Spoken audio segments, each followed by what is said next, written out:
Hello and welcome to a special episode of Predictocast.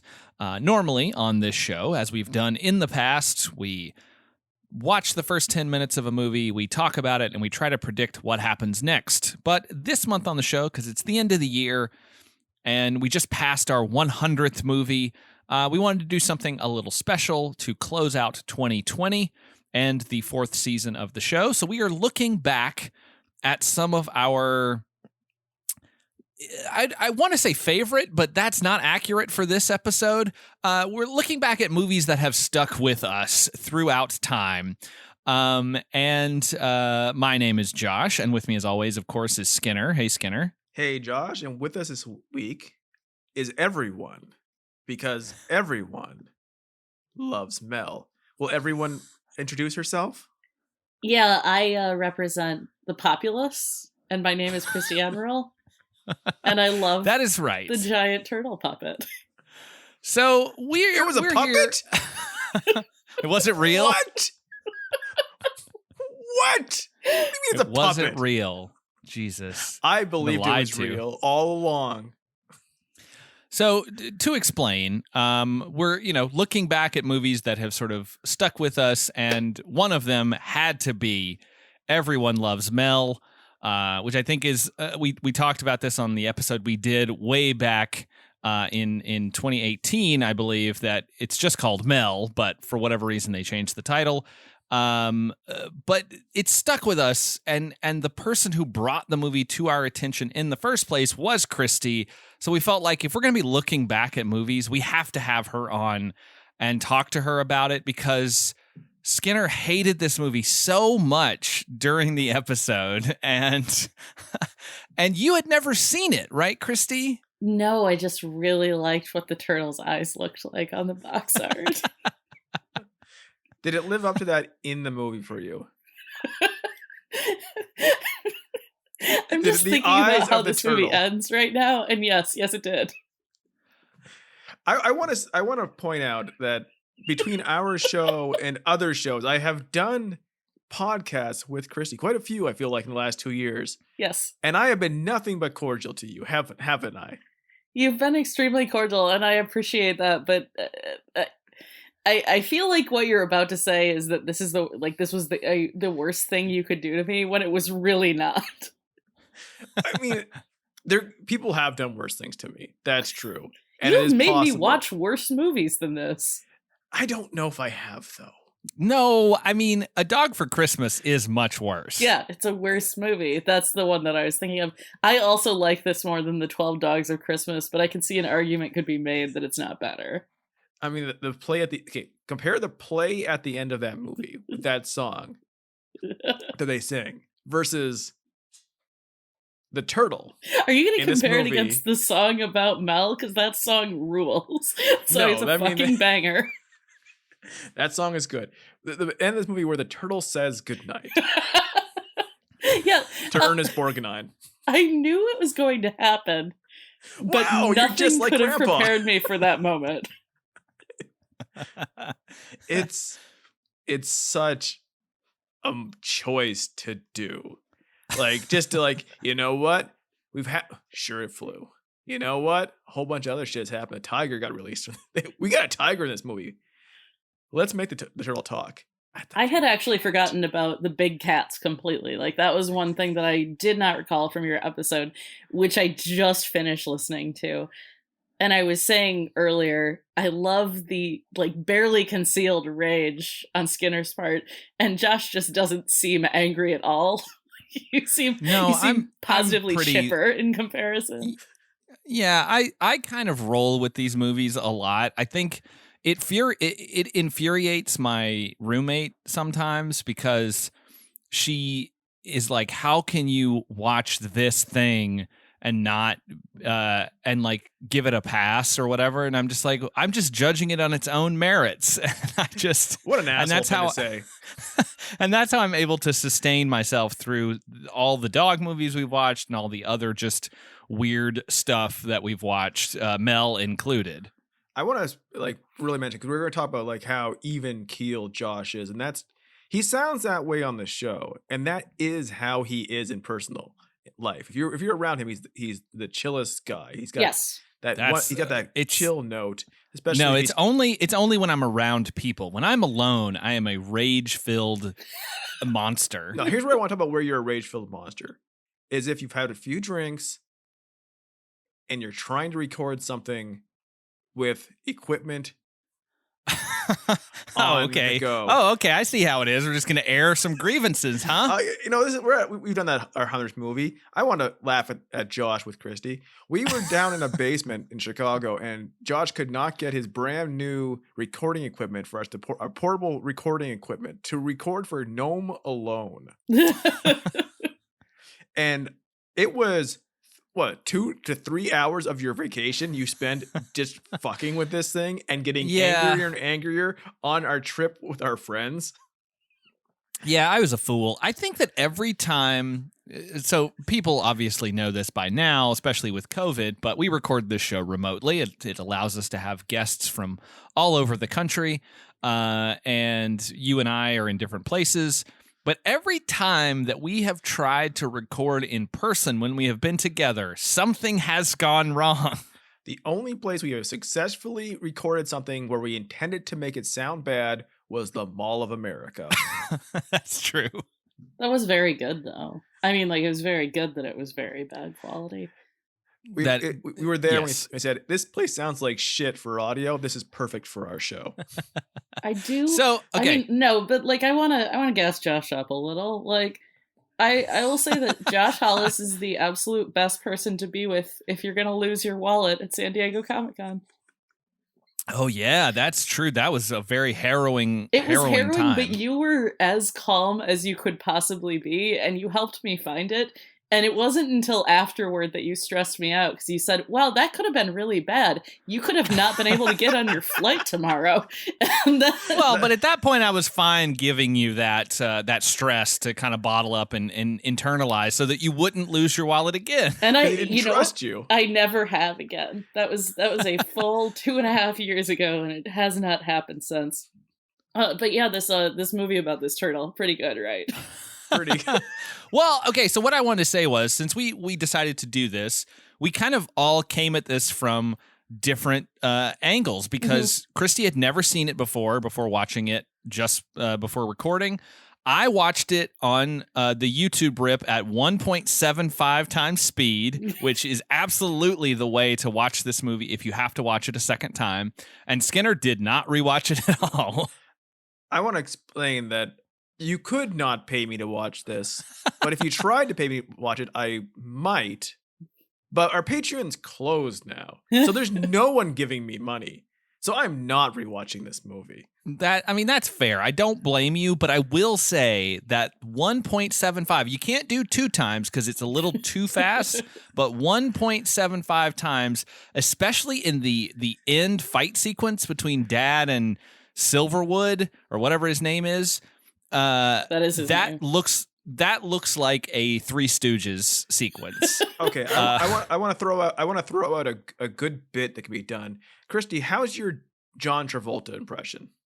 Oh, non-existent. I'm sorry. Okay, no, I want you. Okay, that's even better. I want you to be Joey Travolta pitching on a commentary that no one will ever record for Everyone Loves Mel's Blu-ray UHD release, where he says, I made this movie with the idea that it would be best watched at 1.75 speed. I mean, I'm not going to do that, but I will agree that this the experience of watching Everyone Loves Mel / Mel would not be hindered by watching it at 1.75 speed, because this is a short movie, but it still feels extremely long. What I remember from everything that's not the parts that infuriated me is that nothing happened. There are long sequences where there's like pans across the countryside, which are fine, but it's not like it's so picturesque. It's just cornfields. And isn't one of the kids just a Bart? One of the kids is a Bart.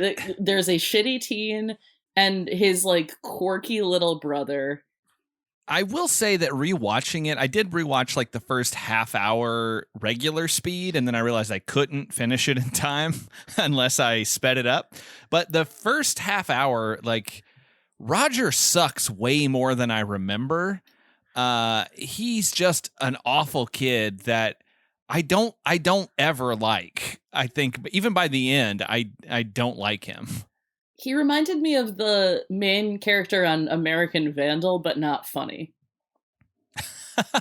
I could see that. Like that was all I was thinking the entire time. He has this way of like his acting style, and I don't want to disparage this kid actor, but like it's this weird intonation that he has where he sort of, it sounds like every line he delivers sounds like he's telling you off in a way and then crossing his arms with like attitude. Yeah, no, that's accurate. That's 1998. I do like that the family in this movie leans into a lot of tropes. His being the shitty teen archetype, his little brother being like the quirky kid, and then his dad being like he is bad dad, lawyer dad, for sure. Oh yes, for sure. He's not in the movie enough, unfortunately. No. But yeah, I mean, I do love at the beginning when he drives up to their Los Angeles home. Yeah, right. Yeah, their suburban Los Angeles home. Correct. And then gives them money and then immediately leaves again. Yeah, it's amazing. And the mother is a non-character. I think she's an interior decorator, but she might just be ordering furniture for herself. Like, why would this movie, like, besides budgetary reason, time reasons, and everything else, why is this movie that has so little, besides a talking turtle that can fly, which, take your mileage on it, it has Julie Haggerty in it and does not use her. Yeah, she's never funny. Weird. She doesn't have a single joke. Not a single joke. Why would he do that? It's mystifying. Like the only other actor who's really recognizable, aside from Roger Lodge at the end, is You mean Kyle Lodge? Yeah, sorry, I forgot that he was credited differently. Is Ernest Borgnine, who my man came to play. My man does not phone it in this movie. No, he's great actually. How is he at 1.75 speed? Pretty good actually. He kind of moves. It's pretty funny actually because the pauses are very truncated when you're at 1.75 speed, so he's just kind of gesturing and talking, and there'll be like the briefest of pauses, and you think that in like the real movie that must have been interminable, but in the 1.75 speed it's more you can deal with it a little bit better. He does talk slowly. Like that is an aspect of his character. Yeah, we're not gonna do like a beat by beat recap of this, right? Because like I mean, there's no reason to. We'll have posted the original episode so people can go back and listen to that if they want to. Honestly, we just wanted to hear your thoughts on it. I wanted Skinner to badger you a little bit. I would like that very much. For what I was you've gonna done. say, like, I can recap it for Skinner if you want. Like, I can go beat by beat if we want to do that. I mean, the Wikipedia plot recap of this is just one paragraph, and I can't finish it. Like, I can't make it all the way through that sentence. I do have to say, this is kind of slightly off topic, but we were just talking about him. The kid who plays Roger, his name is Josh Paddock. Yes. So I should like him, but I don't. Fellow Josh, yeah. Because he has the same name. But the same year that Mel came out, he was one of Robin Williams' kids in What Dreams May Come. And he was also Kid Who Finds Vampire in a film called Vampire Time Travelers. How have we not done that on this show? I don't know, but it looks very, very low budget, and the poster for it is a vampire woman with weird teeth, and it says Vampire Time Travelers across the top, and then at the bottom it says bite her in the butt, and it's her looking at a person's butt. Subtle. I like that. So, I mean, at some point, yeah, sure, we could do it, but the fact that he's in Mel and Butt Timber, that's right, that he's in Mel, but also in What Dreams May Come, which was a fairly big movie. Like, I think most people. I have a question. Was there ever a porn parody of that called "Wet Dreams May Come"? You know there was. Okay, just checking. Oh, you know how "cum" would be spelled in that porn parody title? Not the normal one. How, Not the normal way. I'm gonna look it up now on a safe search. Yeah, at 100% comes up immediately. If you just search for "What Dreams May Come" porn parody, the first result is for Pornhub. So Good. Yeah. Well, that's settled. Also, Yeah. Bug Hall is kind of a porn name. Bug Hall is Wow. an interesting figure. Like, Yeah, Bug Hall's porn name is Butthole. That seems like a bigger insult than you mean it to be. Bug Hall's, rock star name would be Shithead. Like, Bug you're Hall's straight making fun of him. Bug Hall's character quotes Star Wars at Mel at one point. And that was one of the only times the movie made me angry. Like, it really didn't make me nearly as upset as it made Skinner. I think because I was prepared for all of the things that should fill me with fury. That part made me angry. That part, okay. That did. I think because Bug Hall is supposed to be, like, he was, like, a preternaturally adorable child at one point in The Little Rascals. But this is him hitting his sort of awkward phase. And it doesn't work quite as well for him. He is, I mean, like, he plays well off Ernest Borgnine, but who doesn't play well off Ernest Borgnine? Like, Shitty Teen plays well off Ernest Borgnine. Yeah. He's a professional. He plays Yeah. well off. He plays. He is giving his all. He's Knowing that on set is this giant Muppet turtle. I was just about to say it's too bad we don't see Ernest Borgnine in movies anymore, and then I realized he died in 2012. Yeah, he died a bit ago. Have you guys ever seen the clip of him on Fox and Friends talking about how the secret to his longevity is that he masturbates a lot? Yes, I have. Okay, yeah. You should go watch it again. I watched that today, and I oh how I laughed. I wonder if he watched what Dreams Might Come. Hey, I'm doing a picture with this kid. You're 91 years old. You look fantastic. You look like you're in your late 60s, early 70s. What's the secret? I don't dare tell you. No meat. You don't eat meat. I masturbate a lot. Okay, I think. Thank you, Ernie. That was great. I kept hoping they would explain why the mom who loved the homestead so much left, and they never did. Because No, they're not dad is so interested in great and so interesting. That dad is a pile of garbage. I like that. Like they can't leave Los Angeles, Nope. and then they do.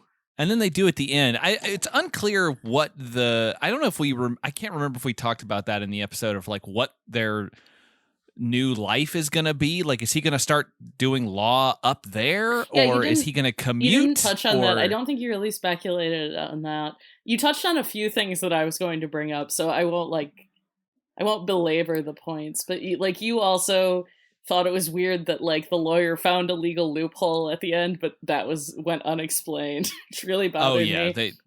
Is the implication that they're moving there full time? It seems like it. It felt like it at the time watching it. Like they were like, it was one of those like movie endings where they like decide like, and then everyone's staying together forever. And it's like, well, what the logistics that make no sense. Together forever.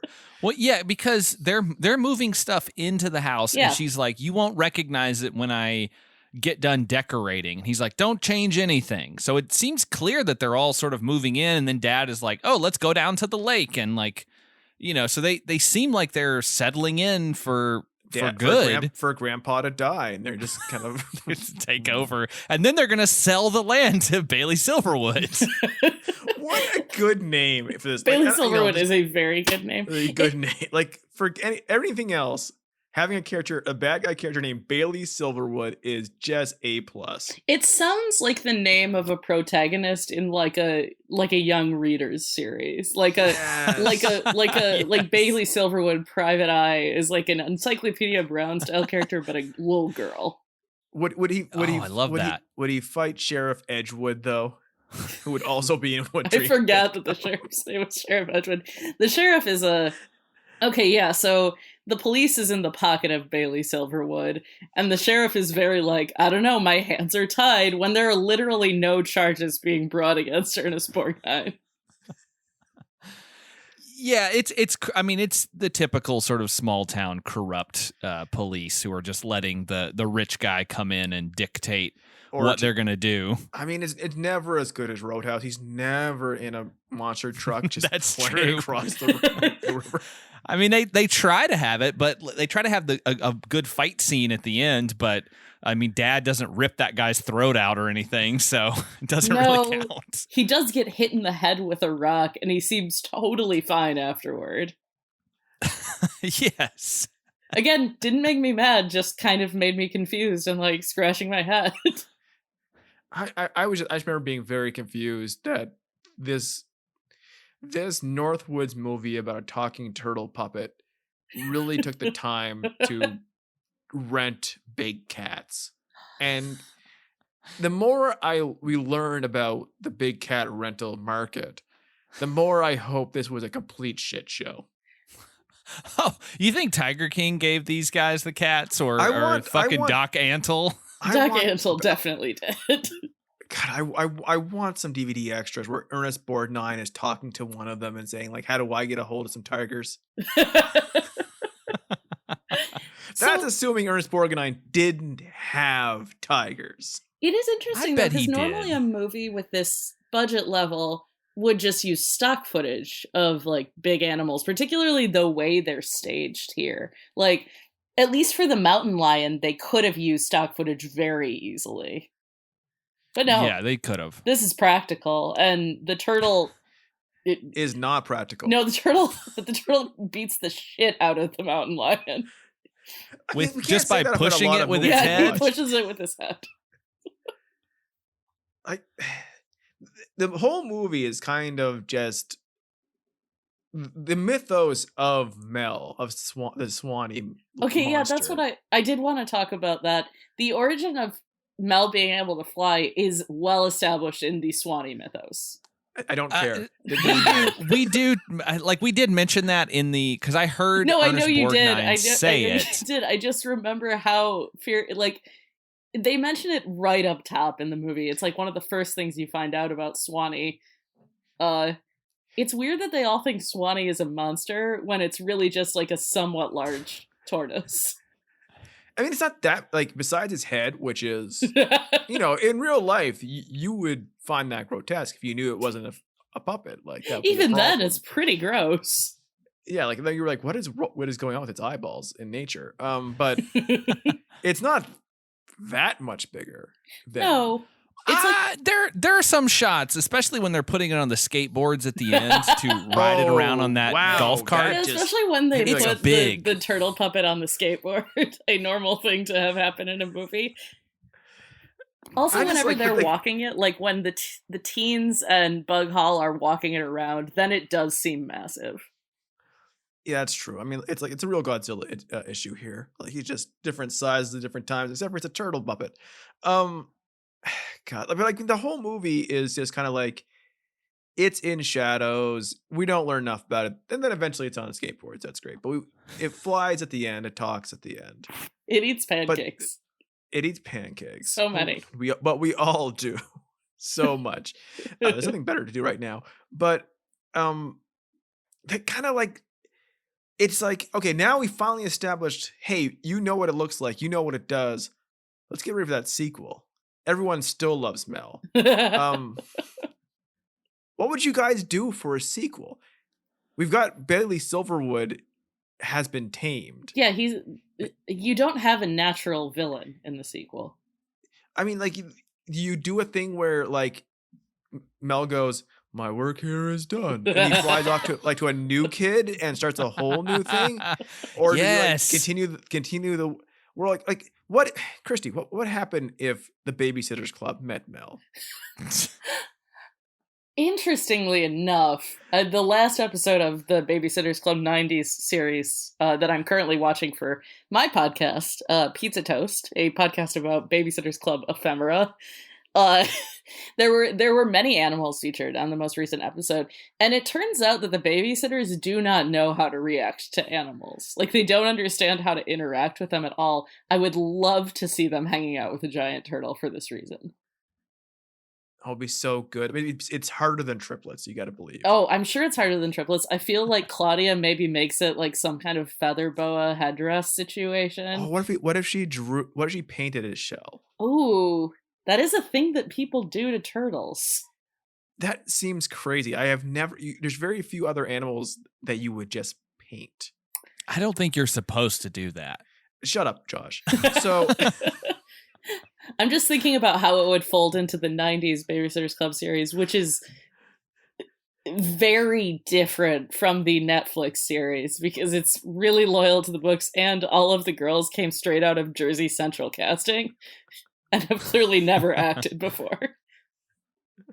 Oh, beautiful. It's so good. That's what you want. Josh, what do you think with the Babysitters Club? Well, I don't have really the breadth of knowledge that Christy does, or that you do, or that our friend Phil does. So I'll just sit this one out. I mean, the coward's choice. I can give you a right. primer. See, there are 7 of them. They all have distinct personalities, and they love watching children. Yes. It started with Christy's big idea. Yeah, it is. Book number 1, Christy's big idea. She spells her name wrong, and she's my least favorite character. And we talk about that a lot on my show. Stacy was sophisticated. When I was a little kid, I didn't know how to say that word when I read the book. So I thought she was saying sophisticated. But she was from the city, so she could say words like that. This is not. It's a big deal. This is not connected to Mel, but it does have to do with our good buddy Ernest Borgnine. Ooh. Did you? I did look to see if he had owned any big cats, and I could not find any information on that. Sadly, he would hide that in his like dying wish. Like some people say, like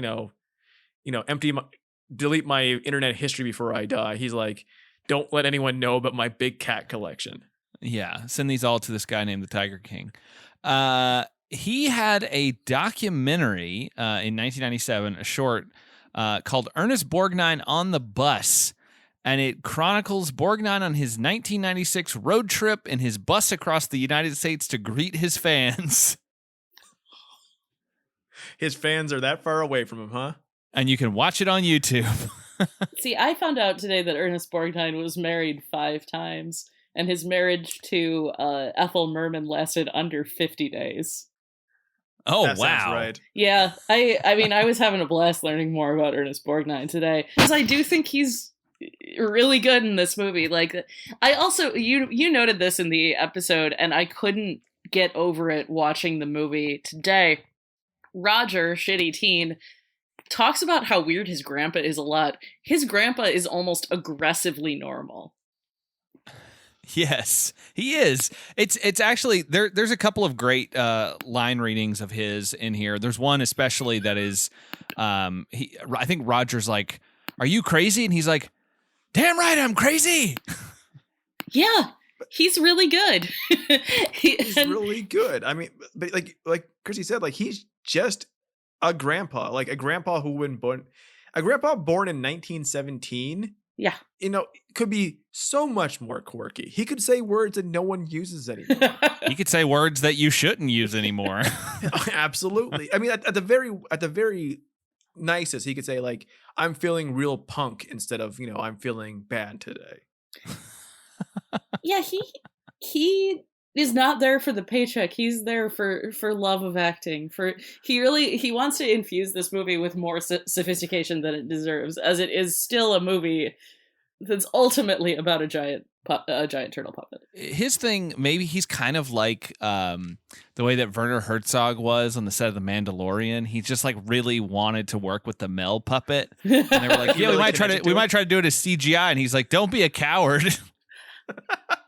He's like, "I want to see the turtle." Have you had the pleasure of telling anybody about Werner Herzog calling them cowards for not almost not using the child puppet? Like, I love telling people about this. It's so phenomenal. It's outstanding. I feel like I feel like Borgnine would be on the same page. I think he would insist that they used a real turtle as much as they could. I mean, it's not like this movie had the budget to do a CG turtle. I was just even if wondering they what the could. budget of this movie was, because like most of it went to the puppet and Ernest Borgnine, right? Oh, almost certainly. Almost yes. certainly. There's a part of me just I know he wasn't that old, but there's part of me that would be like, Ernest Borgnine reads the script and it's just falls in love with it, right? And he's like, oh my God, this is the best movie I've ever read. I need to be in it. Who have you cast as the turtle? And like the entire time he thinks it's the guy in a costume. And he's talking to it. Hey, you need some lunch or anything? You need help going to the bathroom? Like he thinks it's like one of the Ewoks or one. Is the voice credited? No, I think he's credited as himself. No. Well, He's a puppet. in a way. He is credited here on IMDb. He's credited Will Wurinen, Wurinen. Probably saying that wrong. Better known as Mel. Better known as Mel. He's an editor. Mostly worked as an editor. I don't know how. Maybe he was the editor on Mel. That would make sense. He had to have been editor on Mel. It was his idea to put that in there. Like they weren't gonna have the turtle talk, but then the editor's that's like, what. Yes, guys. that's amazing. Post production. He put that in. That's his only acting credit too. He just says good night in the deepest possible voice. I like to think that maybe they were working with him, and maybe they had someone else like subbed in for the voice. They were going to get someone else to do the voice. John Travolta. That's why my- did he the voice? My assumption That's is what that I was one thinking. of the Travoltas was supposed to do the voice. And he fell out for whatever reason. Didn't want to do it. Didn't want to help his brother Joey out. And they were so used to hearing the sort of sweet, deep voice of Will Wurinen, and they were like, well, you just do it. And so then he did it very quickly in one take, and they were like, oh, it's perfect. That's all we need. You are Mel. You're the iconic voice that everyone loves. Everyone loves you. Mel.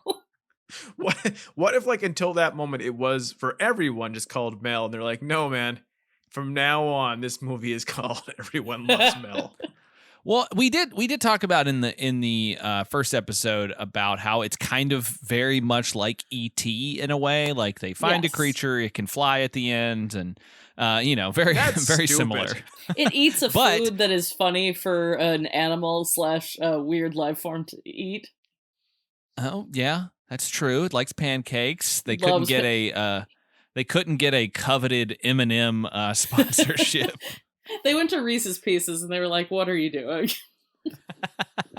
What's like the shittiest candy that's a brand name that it could be? Like Zag Candy Nut. corn. Hey, we're not gonna open that can of worms. How about candy worms? Those are too good. How No, about candy Necco corn. wafers? You You know what? Ooh, Here, Grandpa would have a lot of Werther's originals around the house. Chuckle he rings? would. I just feel like What? those rings. You're A just making chuckle up- ring. you're just she's just making up East Coast stuff. I am, yeah, I'm That's- making things up. Sorry. A chuckle ring appeared in the "What Dreams May Come" porn parody, I think.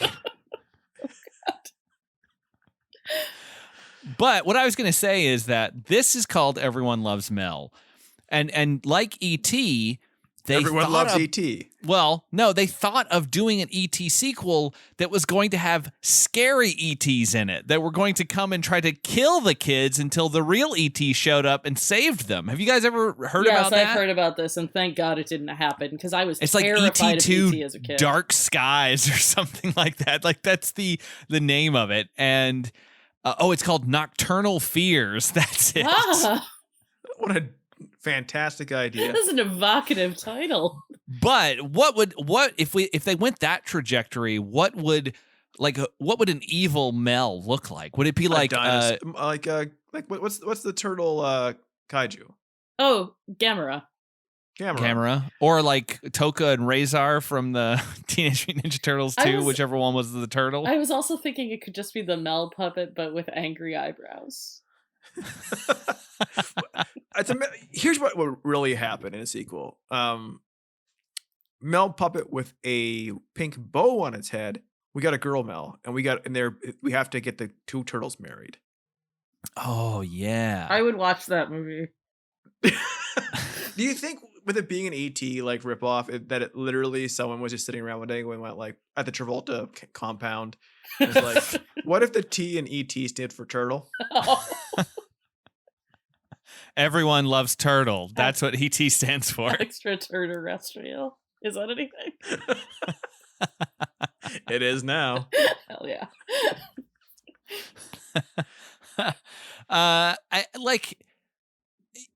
I think what you said earlier, Skinner, for like a Mel sequel would make sense, that it would have done everything it needed to do for that family. It brought them together, it made them whole again, and it flew off into the night and found a new kid. That way they wouldn't need Ernest Borgnine. You wouldn't, because he's dead. But you think it would physically maim another villain? Yes, it would have to. It would land, and then it would immediately like throw some asphalt or something into some guy's face, and then he would be angry. I'm still not clear what exactly happens at the beginning of the movie to cause him to cut Bailey's face. I have no idea how anything Mel would have done would have created a scar, because like,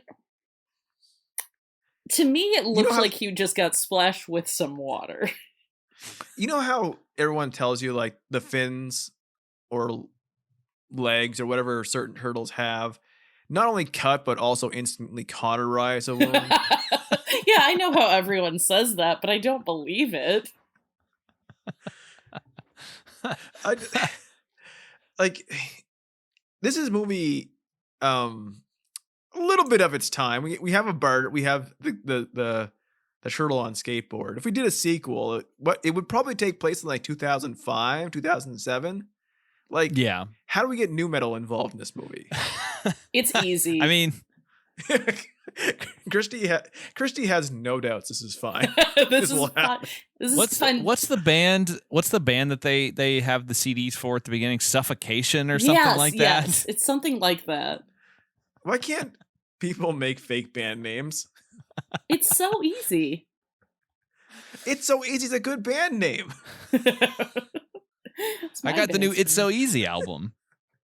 They're doing a weird. It's a weird concept album. It's the soundtrack to the "What Dreams May Come" porn parody. Oh my god! Great running bit. But but speaking of the early going in the movie where Bailey Silverwood is hurt, that takes place 10 years prior to the main film, and I was very interested because we see Ernest Borgnine talk about finding Mel while he's out fishing, and Mel is covered in a net. So that happens at the exact same time. Yes, that.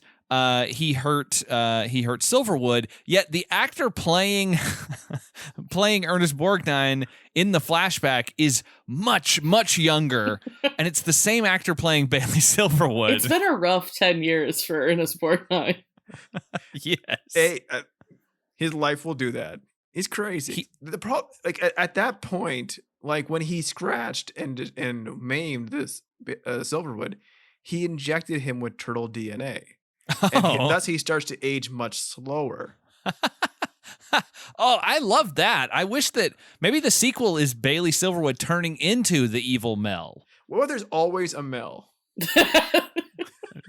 Throughout history. That's how I'm living my life now. Like, Mel is part of my life now. He's inside of all of us to a degree, but it's to a more literal degree. There's always a physical Mel. There always has to be a Mel. Yes. Like the Santa Claus.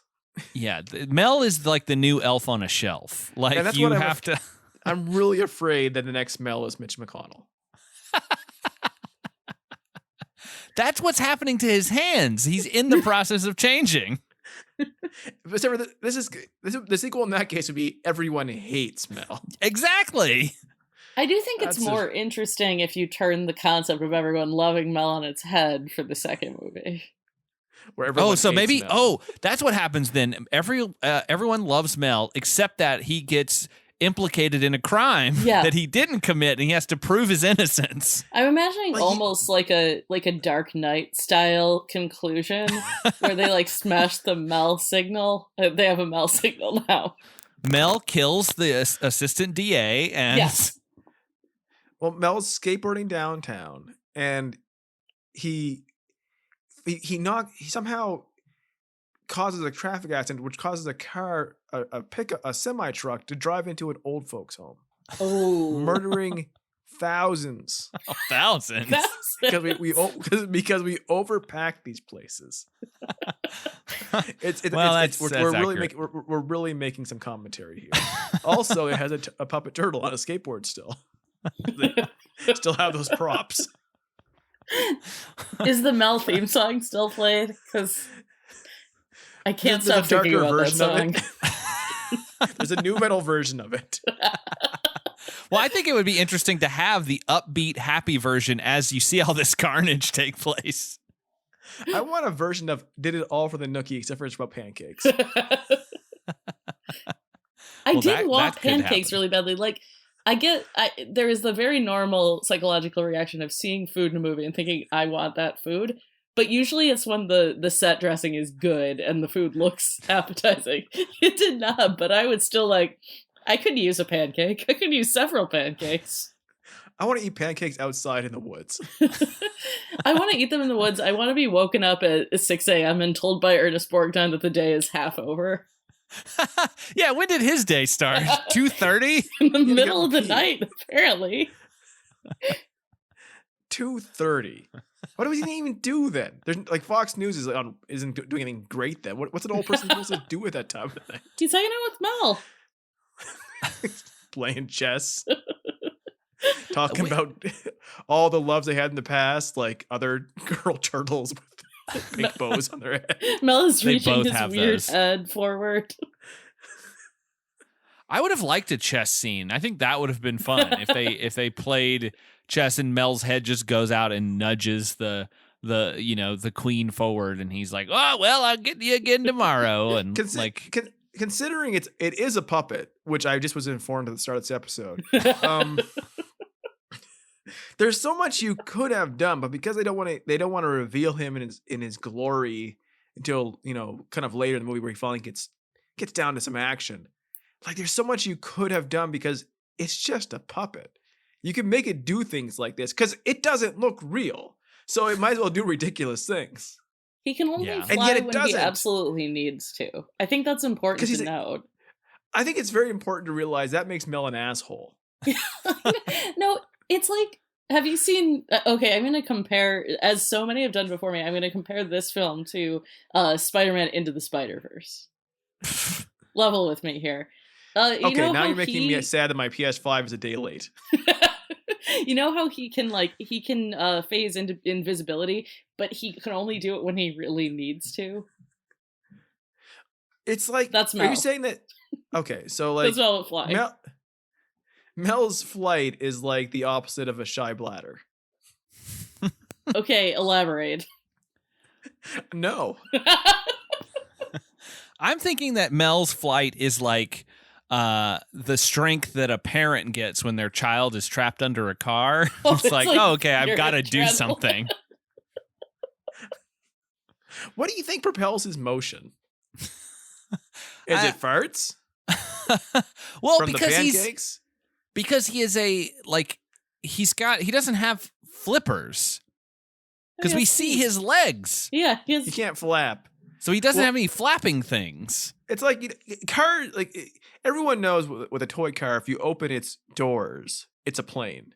Yes, but he doesn't, absolutely. He doesn't have anything to put out to the side that looks like wings. He should have sprouted big, beautiful, feathery wings when he flew off that. Just everyone was going, oh. Like they play just this heavenly music. And then he gets a little halo, and they're like, I knew you were an angel, Mel. I mean, like, biblically accurate angels don't look like the angels we put on. That is true. They look terrifying, apparently. They look And like so Mel? does Mel. Is that what we're getting at? Mel is a biblically accurate angel. He's eyeballs, arms, and swords. One thing we haven't mentioned is when Mel gets captured at Bailey Silverwood's little circus Great his amusement park, rather. It might as well be a circus. When they go in to rescue him, Mel's he's got a little some accoutrement has been added to him, and I know Christy pointed this out, and I missed it the first time. He's wearing a little wizard hat. It's so cute. Yeah, he's wearing a tiny pointed hat. What? Why What? is it like? Oh, it's not a wizard hat. It's Bailey Silverwood going, "Look at this dunce." He's wearing a tiny pointed hat. It's really cute. It's like when in the game Animal Crossing, when you give one of your animals something to wear just because you know they'll look stupid in it. I give every single one of my animals the furry the pink cat ear hats, Oh. regardless if they're even if they are cats. So everyone's walking around. Oh, it's so fun. I gave my one of my favorite villagers the like alpinist overalls, like the yodeling overalls, basically. So he just Oh. walks around wearing lederhosen all the time. It's so good. But it is like it's that equivalent. Like they stuck the dumbest looking hat on Mel. I wonder if that like behind the scenes, like that's what set dressing kind of did all the time. It's ever this time it got put on camera. Like they were always fucking with the puppet, but this time it just slipped through. I mean, they would be so bored up there. Like I That's know a it's revealing it's goof on IMDb that he's wearing the hat.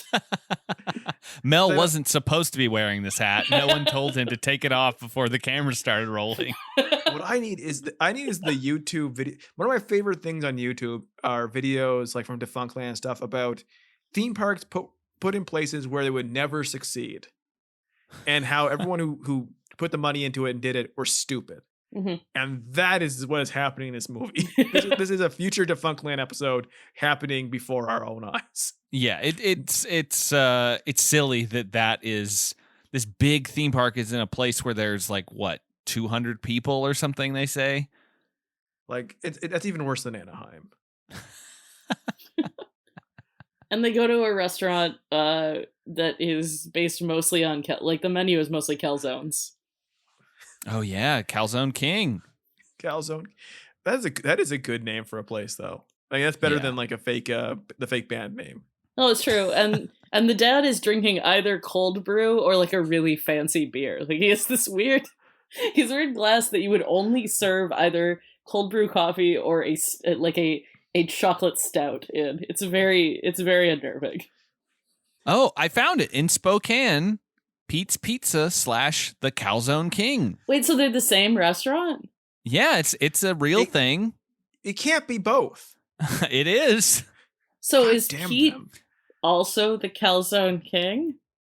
I think Is he so. King Pete? Is he King Pete? Is it like Or is Pete's he- Pizza : the Calzone King? Yeah. Basically, it's like the logo is Pete's Pizza, and then underneath the Calzone King.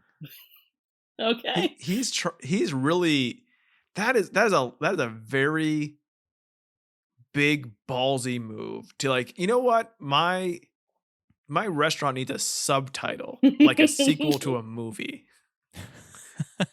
Well, apparently, this is Spokane's original calzone. That's like saying like, oh, this is Duluth, Minnesota's original fried chicken. Locally owned and operated since 1972. So if you're in Spokane, you're listening to this episode, if you've ever had Pete's Pizza, the Calzone King, please tell us how it is. Oh, man, November calzone of the month, the Venetian. What's in the Venetian? Bacon, turtle? onion, roasted red pepper, roasted garlic, feta, pesto ranch sauce, and Oh. mozzarella. I don't know how I That's feel so about many that. things, and That's It's a a- lot of it's- that's yeah, not it's a flavor- lot. That's not a lot of flavors that would marry very well. Yeah, I mean, I want to try out Pete's Pizza now, the Calzone King. It's so close to saying pizza. I'm sorry. It just really Oh, is. you know, when did Little Caesars start? Was it before what Pete's year Pizza? did you say this started? 1972. About the same time, or it was Little ripping Caesars, each other 'cause off, eh, Pete? My I got your parents' number. third date was at Little Caesars. Did he spell pizza Peteza? No, but he should have. Okay, just making sure. This is the perfect opportunity for me to bring up again this place in LA called Meatzilla, I think is the name of it, and they have a pizza burger, which is a burger with a pizza for the top bun. And you have had this, right? Oh yes, I have had this. That seems And you are alive. excessive. Yes. Yeah. I split it with a friend, so I did not die. I mean, I come from the Midwest. Well, I live here now. I come from the East Coast, but that sounds excessive even by the horrifying things they eat here. Yeah, I also originated in the Midwest, and it's pretty bad, but It's pretty bad. it's not quite that level. You can make any calzone at Pete's Pizza king sized. I feel like Josh is like 2 Chrome tabs away from booking a flight to Spokane. I mean, it's making me hungry. I will say that. This is what breaks you of quarantine. This is what you travel for in a pandemic. Well, okay, so the full size calzone is like $15, and then you add $3 to make it king sized. How fucking big is that calzone for $18? what? Yeah. Like, how many people in Spokane can afford an $18 meal? I don't know. And that's just Plus one. their fancy drinks. Fancy drinks. He's a lawyer, and he has enough cash to throw around that he Pete? does literally throw it at his children. Oh, you mean Okay. Dad? I thought you were talking about Pete's from Oh, Pete no, from sorry, Pete's Pizza, sorry. the Calzone Okay, King. let's go He's back also a lawyer. Let's also let's talk about pizza more. Pizza, great meal to share, right? You get a pizza for the middle of the table. Everyone grabs a slice. We're all Ninja Turtles. No, he doesn't eat it. We said it in the first episode. He doesn't eat pizza, which is bullshit. Which is bullshit. Have you guys ever sat down as a group and shared a calzone? No. No, that would be impossible. That'd be that is a absurd. solo. That's like sharing a hot pocket, right? Like you eat one side, I eat the other. We meet in the middle. I love that what I automatically envision is exactly what you described. Like a Lady in the Tramp consumption of a Hot Pocket. So I know that we all know that if you like a lot of meat, you typically think, "Oh, meat lovers," because you're like, "Oh yeah, of course." Everyone that's what loves meat. That's what you would look for on the. That's what you would look for on the menu. Like, I want a lot of meat on here, so I'm going to look for the meat lovers. Yeah. Pete's Pizza, the Calzone King, he goes a very different direction. If you want a lot of meat in your calzone, you're going to take a trip to Meat City because that's what they call their all meat calzone. Oh, Meat City population, me, am I right? I want to ask, what did you guys think of the Flegmer brothers?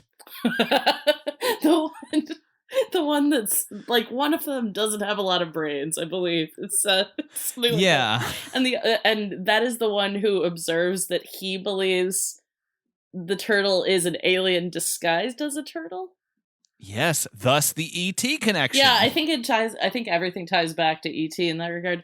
I thought that they would not appear again after we saw them once. They looked at each other when Mel went by and said, "Whoa." And I thought that was like a wrap on the Flegmer brothers. I was wondering if I was thinking if you did do sequels, like if you want to go the Lost Boys route, like these two over time become the actual central characters of the entire story. Oh, yes. I would watch a movie with them, Hunting Mel or Hunting Mel, town to town as Mel destroys town after town, and they have to go there and warn everybody, and then one of them becomes a turtle. Wait, you think he destroys towns? Well, we talked about the sequels are all much darker. Okay. My other idea with the sequels, and I think we had touched on this earlier, was more of like a Littlest Hobo or like the Incredible Hulk TV series situation where like He goes, Yes. I have really enjoyed that this show has now referenced The Littlest Hobo multiple times. I will I don't reference think- The Littlest Hobo at the, like, if there is any possible way, like any tenuous connection I can make to The Littlest Hobo, I'm gonna reference it. And there's a voice that keeps on telling you, Oh, calling you to talk about The Littlest Hobo. I'm sure Josh has no. Josh, I've made you listen to the theme song. That song right? Yes, rips. I know what it is. I've just never seen any of the episodes. Yeah, as I said, you have to go back to 1980s Canada, and you will not be able to avoid The Littlest Hobo. There's an episode with Dick Van Dyke. I think like the full episode on YouTube. I'll send it to you sometime. It's really important. Oh, I mean, good. You've watched everything else in the world. You've watched this movie twice, kind of. So why not watch it? Yeah, I'd say I'd watch this 1.5 times, I think. It is funny to me that because I grew up in Michigan, I've seen like a lot of Canadian television because they just pipe it down. Did you see Just Like Mom, the game show where kids had to like that? Okay, that was Pick a my new favorite mom. thing. You didn't finish what the game or the game show where kids had to. Yes, I know what you're talking about. What is that? The kids at the end had to make cookies based on just anything they found. They didn't know how to bake, like ketchup Ugh. and other things. And then the moms would taste all 3 quote unquote cookies and guess which one their child made. And they could win like a What? Commodore 64. This was a show? This was a game show on Canadian television for years. There's also a children's show called The Polka Dot Door that Yep. starred a puppet called the poke. No, it was a man in a suit called the Pokeroo, which was just like a polka dotted kangaroo. Yep. These are on all the time. All the time. These are real Canadian shows. We should do we should just do a month of Canadian programming, Skinner, for you. Oh, the problem is like I haven't seen the last 20 years of Canadian programming, so I feel like I'm behind. I've been watching the Great Canadian Baking Show, the Canadian version of the GBBO. The first 2 seasons are great. You can find them on Daily Motion. The 3rd season I think is up there now. You're not supposed to promote Canadian Daily Netflix. Motion. I'm sorry. All the networks that are in America that are currently showing Danny Levy's stint as a host on a baking show. Please, I apologize for taking away business away from you. But if you're an American, you just want to watch the Great Canadian Baking Show, which is a fucking delight. Julia Chen and Danny Levy are great hosts. Oh, sure. It's sad they're gone for the 3rd season. Go watch that. It is especially right now, it is a cup of warm milk. The Newfoundlanders and PEI people are terrible at it because they can't follow recipes. And I want more Newfies on there because I always grew up with Newfoundlanders who, when they pass me recipes, when I get older, I'm like, oh, okay, I'm moving on my own. What was your recipe for gumdrop cake? What was your recipe for this? And like literally, they give me a little card and would say half milk, some butter. I'm like, what does half milk mean? Half of a full amount. Every time my mom sends me a recipe, instead of writing it out or transcribing it in some way, she takes a photo of the recipe card and sends that to me, which is That's fine, beautiful. except they're always covered in debris from the last time she made the recipe. All my mother's ones were laminated, but we didn't have a laminator. So I don't know how that happened. Did she bring the recipe cards to work and then bring them home? She hadn't worked since she got pregnant with me in like 1977. This is an incredible mystery that you've brought to us to unlock. It's like it's stuff like that that drive my wife crazy. She's like, "Why is that?" I'm like, "It's just how it happened." Well, let's spend the next 2.5 hours breaking down exactly what happened to get those recipe cards laminated. It's either that or we talk more about calzones. What is the best calzone you guys have ever ate? Ooh, that is a good question. I don't know how many calzones I've had. And you can say a pizzone from Pizza Hut. I will not judge you. No, you cannot. We should end the episode on that line. I think that's fair. Let's do it. Thank you so much, Christy, for coming on to you're talk so welcome. about You're so welcome. Everyone Loves Mel. I think I loves said to both of you calzones. earlier, just call me everyone because I love Mel, and I do. I love that. I love this. That puppet. is right. Please, you mentioned it already, but please plug your podcast and tell people where they can find you on the internet. Yeah, I'll do that right now. Friend of your pod and friend to us all. Let's be real, wonderful person. Phil Gonzalez and I co-host a show called Pizza Toast. Initially, it was a recap podcast of the Netflix Babysitters Club series. We have currently, between seasons of that show, as it did get picked up for a second, hooray, we're covering the BSC 1990 HBO series. We're doing a few special episodes here and there coming up, so look out for those. You can find us in any podcatcher, and for some reason, our URL is with the whatnow.blogspot.com. I don't know why. Did Phil pick that or you? I think Phil did. It might be a WordPress. I will also say we are on Twitter at Pizza Toast Pod. Perfect. And Skinner, do you have anything you'd like to promote? Do you have to do this every time? Yes. Didn't we already say we're going on break on this show soon? So I can't we promote are. This show. Yeah, that's fine. Go listen to Hot Diggity Dog. It's fun. It is. No, when was the last time we recorded one of those? It's been a while. Cool. That's why we got a good back catalog. I'm going to start putting those out pretty frequently. There's probably a bunch there right now, so go find it. And if you enjoy it, we are paring down what we're recording on this show so we can do more things like that. Maybe. We don't promise anything. Yeah, just vague hope. But until next time, if there is one, who knows? I've been Josh. I've been Skinner. I've been Christy. And we predict you'll join us. Maybe. At some point, we're just going to do we're going to do an episode where you just read a menu for fucking 40 minutes.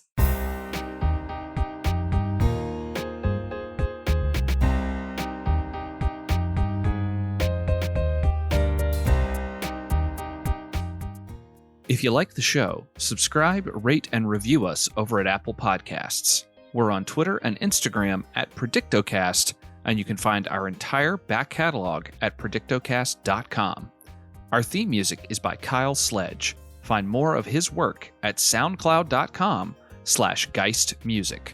As always, thanks for listening.